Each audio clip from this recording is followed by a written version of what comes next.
السلام علیکم صدر علی وقار۔ آج میں اپنی تقریر کا آغاز ان اشعار سے کرتی ہوں۔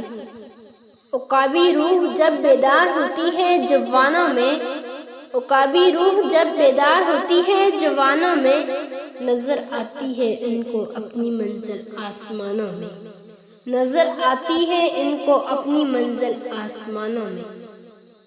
اس شعر میں علامہ اقبال فرماتے ہیں کہ جوانوں کے لیے موجودہ وقت کی معنی پیش کرتے ہوئے اس شعر میں عقابی روح کا ذکر کیا گیا ہے، جو بیدار ہوتی ہے اور اپنی قوتوں اور صلاحیتوں کو پہچانتی ہے۔ جب یہ عقابی روح جوانوں میں نظر آتی ہے تو وہ ان کو اپنی منزل یعنی آسمانوں میں پہنچانے کے لیے رہنمائی کرتی ہے کہ جوانوں کو اپنے اندر کی قوت اور صلاحیتوں کو پہچاننے کی ضرورت ہے۔